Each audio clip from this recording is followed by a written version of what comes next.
Assalamualaikum warahmatullahi wabarakatuh. Senang sekali jumpa kembali dengan Wahyudi AS. Kali ini kita akan sajikan informasi terkini berkenaan dengan penerimaan peserta didik baru jenjang SMA SMK di wilayah Provinsi Jawa Timur tahun 2021-2022.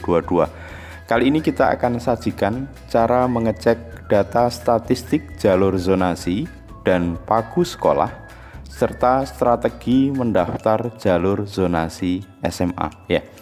Jadi informasi ini disajikan untuk memberi referensi serta menyarankan sebuah strategi untuk bisa memiliki gambaran yang utuh sebelum mendaftar di jalur zonasi SMA ya.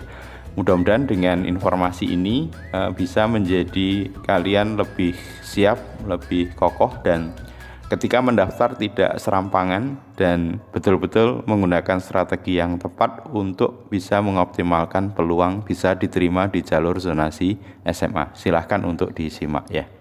Sekarang di browser kalian ya, misalkan di sini menggunakan Google Chrome, di double klik. Setelah itu di mesin pencarian tekan ppdb-jatim ya .net ya, ini sudah muncul, kemudian di enter. Oke, untuk menuju statistik pada jalur zonasi SMA di tahun sebelumnya, nanti kita menuju ke halaman ppdb kota kabupaten. Untuk keluar dari notifikasi ini silahkan klik di luar ya. Setelah itu gulir ke bawah ya, menuju halaman ppdb kota kabupaten. Nanti tentunya sesuai dengan kota kabupaten di mana kalian mengajukan lokasi tempat tinggal atau di mana kalian melakukan proses pendaftaran ya. Misalkan di sini sebagai contoh kita pilih Kabupaten Sidoarjo ya. Oke, nah, setelah itu kita akan diarahkan ke laman ppdb Kabupaten Sidoarjo. Untuk keluar dari notifikasi pengumuman ini kita klik keluar ya. Jadi kita sudah ada di ppdb Kabupaten Sidoarjo. Ada dua hal data yang sangat penting ya untuk menjadi pertimbangan kalian mendaftar di jalur zonasi SMA ya.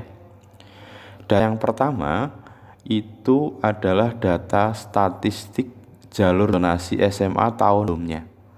Itu bisa kalian akses di menu pendaftaran ya. Jadi di sini ada beberapa menu. Silahkan nanti klik di menu pendaftaran. Nah, di sini ada statistik zonasi tahun 2020. Berarti ini data di tahun sebelumnya untuk jalur zonasi ya. Nah, di sini kalian silahkan bisa diklik di statistik zonasi tahun 2020. Nah, maka nanti akan disajikan statistik pendaftaran PPDB Jatim 2020 jalur zonasi SMA. Nah, yang mana di sini akan disajikan seluruh SMA yang ada di di Kabupaten Sidoarjo. Nanti kalau kalian pilih kota kabupaten kalian maka akan ditampilkan semuanya ya. Perhatikan notifikasinya, di bawah ini adalah statistik penerimaan pendaftaran jalur zonasi SMA tahun 2020, berarti tahun sebelumnya ya. Bagaimana kita bisa membaca data ini? Jadi misalkan SMA Negeri 1 Sidoarjo tahun 2020 itu jarak terjauh yang masih bisa diterima itu pada jarak 947 meter, jadi tidak sampai 1 kilo ya. Kemudian SMA Negeri 2 Sidoarjo itu malah lebih dekat lagi ya, 763 meter. SMA Negeri 3 Sidoarjo lebih dekat lagi, yang paling jauh jaraknya 665 meter ya.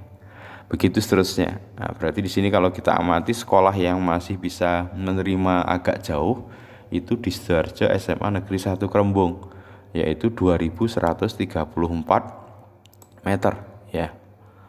Nah, ini satu lagi SMA Negeri Tarik 2455 meter. Nah, data ini bisa kalian catat ya.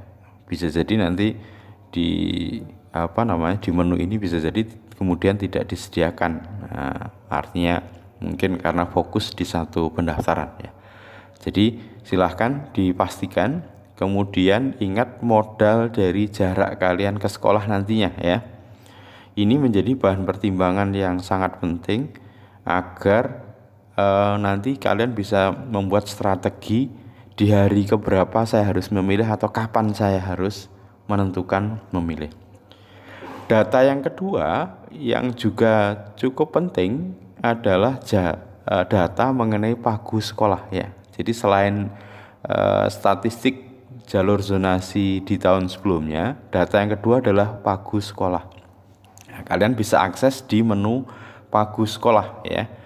Di pagu sekolah ini silahkan diklik ya. Nah, nanti kalian akan diarahkan di data pagu sekolah. Tentu karena kita berada di laman Kabupaten Sidoarjo, yang ditampilkan di sini adalah yang Kabupaten Sidoarjo. Nanti pilih data SMA ya, karena kita fokus mau ikut jalur zonasi di SMA. Di sini dipaparkan ya, pagu awal, pagu tidak naik, pagu nilai prestasi. Pagu awal itu berarti kapasitas di SMA itu untuk kelas 10 ya. Jadi contohnya misalkan SMA Negeri 1 Sidoarjo itu menerima di kelas 10 sebanyak 384 ya. Semua anak berarti naik. Kemudian pagu prestasi nilai itu 95 dan ini sudah dilewati. Ingat bahwa untuk menghitung pagu untuk jalur zonasi, jadi pagu untuk zonasi itu adalah 10% ya. Jadi pagu untuk zonasi itu 50% ya. Jadi nanti kalian bisa hitung ya, 50% dari pagu awal.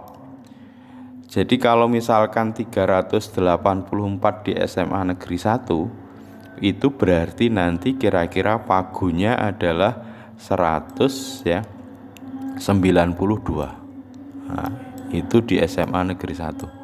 Jadi 50% dari 384. Kalau misalkan SMA Negeri 4 ini ya berarti 160 misalkan gitu ya. Nah, ini menjadi bahan pertimbangan nanti kalian bisa memilih untuk jalur zonasi SMA. Kapan waktu yang tepat ya?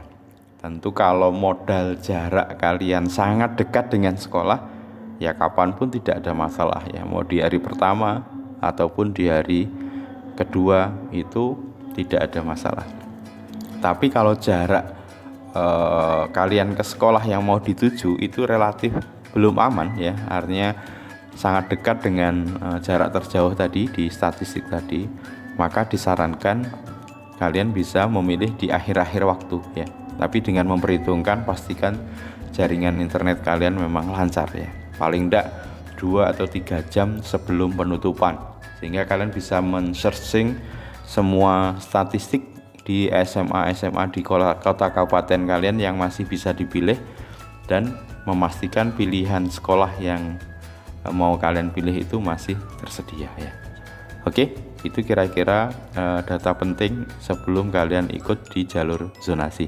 Yang pertama adalah statistik jalur zonasi tahun sebelumnya, yang kedua adalah pagu sekolah di SMA yang disediakan di tahun ini. Oke, terima kasih. Assalamualaikum warahmatullahi wabarakatuh.